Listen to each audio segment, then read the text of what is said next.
So we discussed about the reason for the nucleophilic addition reaction. We did the comparison of the reactivity of the aldehydes and ketones for the nucleophilic addition reactions, and there we discussed that aldehydes are more reactive than ketones, and benzaldehyde even is less reactive than ketones. So that is what we discussed in the previous recording.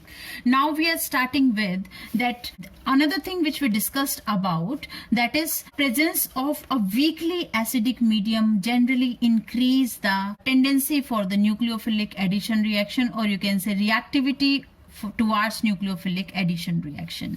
Now we are starting with examples of nucleophilic addition reaction. That is what we are going to start with. Examples of nucleophilic addition reaction. That is what we are starting with. Nucleophilic addition reaction. So here the first example is addition of HCN. That is hydrogen cyanide. Now here first we are doing the general reaction, that is carbonyl group that will react with HCN. Now where is the nucleophile in HCN? In nucleophile is cyanide. Cyanide is the nucleophile here. So this nucleophile will be attacking on the positively charged carbon, and that is why the structure here will become like this, that is CN will get attached or get bonded with the carbon. And now what about this oxygen? Oxygen now will be bonded with the positively charged hydrogen. So what will be the next step? You may say the next step will be like this, OH and CN. Now whenever OH and CN are present together, we call that compound as, or we name that compound as cyanohydrin according to their common name. And this is a tetrahedral intermediate. That is what we need to understand. Now what about, we are taking a particular example. Say for example we are taking CH3HC double bond O, and if we do its reaction with HCN, then the compound obtained will be CH3HC. Now what about the CN? CN will come to this carbon. What about this H? H will go to this oxygen, and that is how we will be getting acetaldehyde cyanohydrin. Acetaldehyde cyanohydrin is the name of this compound. This is the common name. Now what about IUPAC name? According to IUPAC system, it should be like this. This will be the parent chain where the cyanide will be the principal functional group. So it will be, and OH is the prefix, you may say. So it is 2-hydroxypropane nitrile. 2-hydroxypropane nitrile is the IUPAC name of this compound, propane nitrile. Similarly, we can have the reaction with a ketone also. Like say for example, we have CH3 double bond O, and if we do the reaction with HCN, we will be getting CH3 remain as it is, and CN will get attached with this carbon and H will get attached with this. So we are getting acetone cyanohydrin, or we can do the IUPAC name also, 2-methyl propane nitrile is the name of the compound. Now as we discussed in the haloalkanes chapter, that cyanide have a tendency to undergo hydrolysis to give carboxylic acid. Same is here also. Say for example we have this compound, that is CH3HC double bond O. We do its reaction with HCN. We are getting this as a product, that is CH3HCO CCNOH. So this, we are getting this as a product. Now if this cyanohydrin, if we do its hydrolysis, a complete hydrolysis in presence of a dilute acid, if we do, then the cyanide group will undergo a hydrolysis to give carboxylic acid. So the compound obtained here will become COH. So what is the name of this compound? It is 2-hydroxypropanoic acid. This type of reaction are very important for the conversions. Now we are doing the next example, that is number 2, the nucleophilic addition, that is addition of sodium bisulfite, addition of NaHSO3, sodium bisulfite. Now in this case, this HSO3 is the negative part and sodium is the positive charge.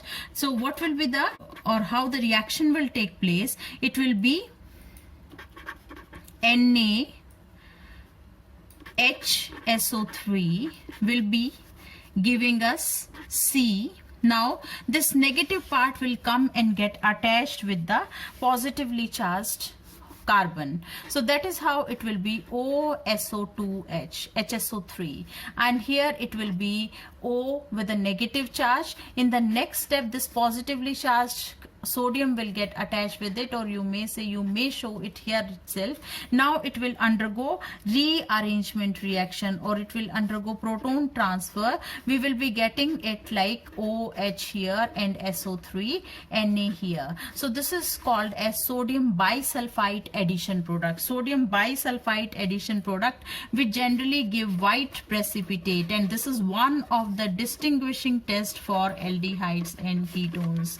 Distinguishing test, whether the given compound is aldehyde or ketone or not, that can be distinguished by the getting the sodium bisulfite addition product. It is not to differentiate between aldehyde and ketone, right? Now we can write a specific reaction also for this, that is CH3HC double bond O. We do reaction with sodium bisulfite, we get the product that is CH3HC OSO2H, that is HSO3, while after undergoing rearrangement we will be getting something else, but I'm writing the first product first. Now proton transfer will take place and the compound will become CH3H, COH and SO3Na. So that is how the reaction is there. Addition of sodium bisulfite. Now the next is, that is addition of Grignard reagent. Addition of Grignard reagent we are starting with, that is RMGX. So how the reaction is there, C double bond O, we are taking an example, that is CH3MgBr. Now in this case it is negative, it is positive. In this case it is positive, it is negative. The reaction will take place in presence of dry ether. Now the negative of this, or the nucleophilic part, will come and get attached with this carbonyl carbon, and this positive part will go with this oxygen. When we do its hydrolysis, then this bond will be broken and we will be getting the alcohol there, that is OH and CH3 plus MgXOH. Now we know if we are doing the reaction with methanol, then we will be getting a primary alcohol. Say we have taken methanol, we are doing its reaction with CH3MgBr. The reaction will take place in presence of dry ether. The product obtained will be HCO MgBr, and here it will be CH3. Now when we do its reaction, or we do its hydrolysis, then we get a compound that is HHCOHCH3. Name of this compound is ethanol. So we get primary alcohol whenever we do reaction with methanol. If we want to prepare propanol, then here we will be increasing one more carbon, but the aldehyde taken has to be methanol only. That is what we have already discussed earlier also. Now the next we are starting with, that is addition of alcohols. Addition of alcohols, that is R-OH. Now we should understand this R-OH will always be added in presence of dry HCl gas. So how is the reaction? R-OH in presence of dry HCl gas, the reaction will take place. What is the purpose of taking this dry HCl gas? Dry HCl gas will protonate this oxygen, and that's how will increase the reactivity of the reaction, or you can say the reaction will become faster. Now here, where is the nucleophilic part? This will be the nucleophilic part. So this nucleophile will be coming to the positively charged carbon like this, OR dash, and here it will be, H will be going to this negatively charged oxygen. So we are getting alkoxy alcohol we are getting here, and this alkoxy alcohol is called as hemiacetal. We call it as hemiacetal. We can take a particular compound also, say it is CH3H C double bond O. If we do reaction with CH3 CH3OH, then the reaction will take place in presence of dry HCl gas, and the compound obtained here will be CH3HC CHOCH3 and OH. This is hemiacetal. If we carry out one more step, then it will be CH3OH. Reaction is taking place in presence of dry HCl gas. Then the other alcoholic group will also be substituted, and we will be getting this as a product, and this is called as acetal. That was hemiacetal, now we call it as acetal. If we get a compound from ketone, we call it as ketal. Let's take an example. Say for example we have propanone, that is CH3CH3 C double bond O. Propanone is there, and if we do reaction with ethylene glycol like this, then reaction is again taking place in presence of dry HCl gas. Then the product obtained will be CH3, and this is again CH3, and this will be OCH2 CH2O.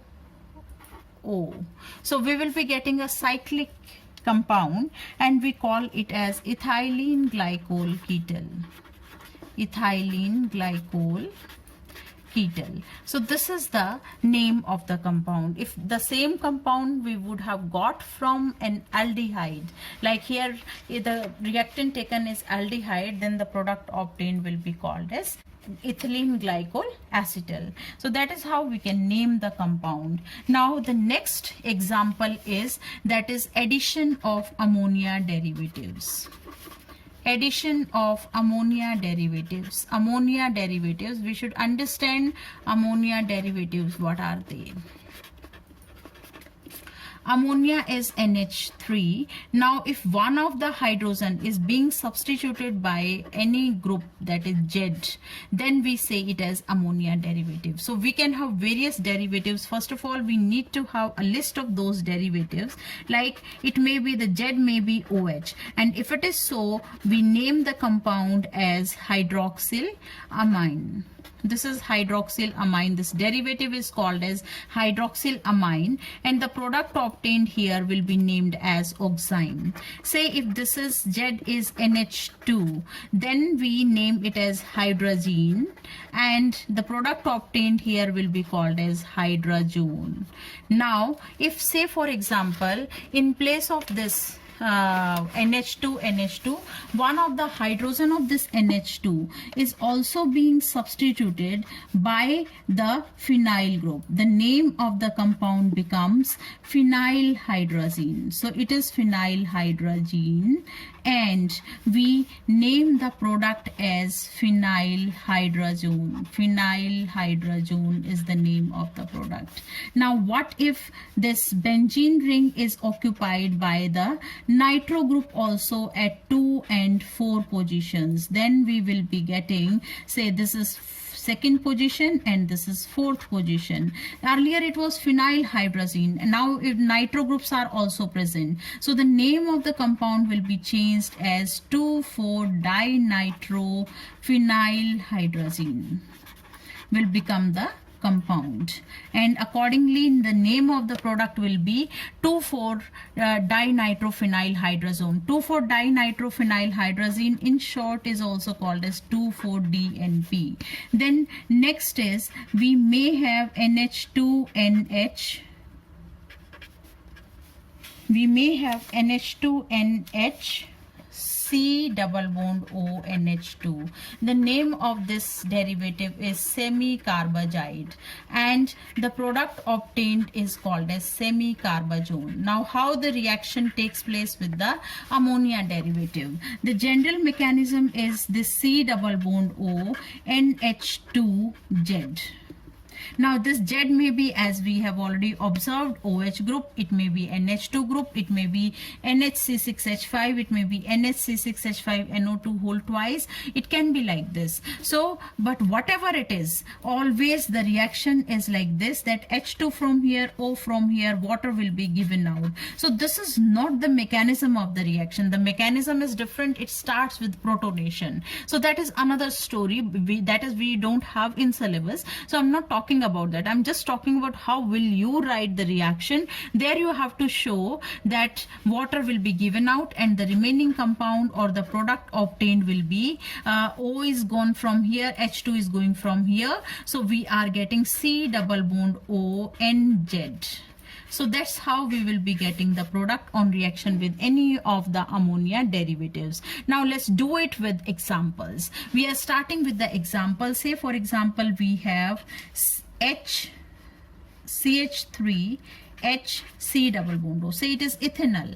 We are doing reaction of ethanol with hydroxylamine. So the product obtained will be, this will be as it is without any change, and oxygen will be only going from here and hydrogen from here. We will be getting NOH. Now what is this compound called as? This is called as oxime, and because this oxime we obtained from acetaldehyde, we call it as acetaldoxime. So that's how we can name these compound. Now what about if we do the reaction with hydrazine? Say here it is CH3H C double bond O. We are doing reaction with hydrazine. So the product obtained will be, it will be CH3H C double bond. This H2 is gone. So we are left with NNH2, and the name of this product is hydrazone. Now if we are doing the reaction of this acetaldehyde with phenylhydrazine, phenylhydrazine is NH2NH, and here is the benzene ring. So what is the compound, what is the product obtained? It will be CH3HC. Oxygen will be going from here and H2 from there. We will be getting NNHC6H5. So that's how we will be getting phenylhydrazone.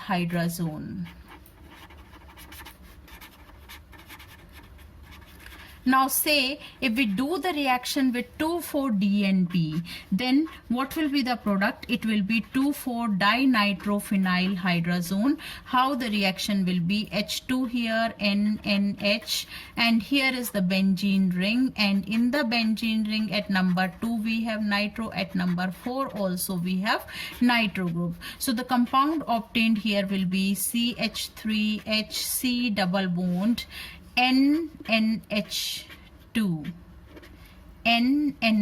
because this H2 is gone. So we are left with NNH, sorry, not H2, NNH, and here is NO2, NO2. We will be getting reddish orange precipitate for this compound.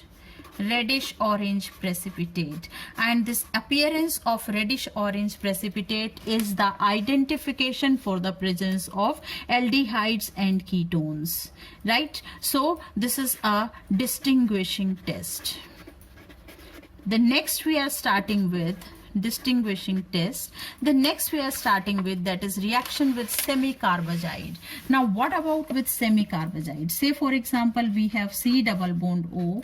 We are doing reaction with NH2 NHCO NH2. This is semicarbazide. Now the product obtained here will be C double bond NH CONH2.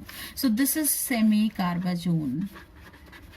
Now say for example, one thing we should pay attention here, that we have NH2 group on this side also, we have NH2 group on this side also. So which of the two NH2 groups should be involved in the reaction? Please pay attention. It will always be that NH2 group which is far apart or which is at larger distance. Why is it so? Because this group is electron withdrawing. So that is why it tends to withdraw. This will be withdrawing this pair of electron, and in turn it will be withdrawing this pair of electron, making it less nucleophilic. So that is why this group can never be involved in the nucleophilic addition reaction. It should be always the other group. So this finishes with the nucleophilic addition reaction in form of various compounds. Thank you.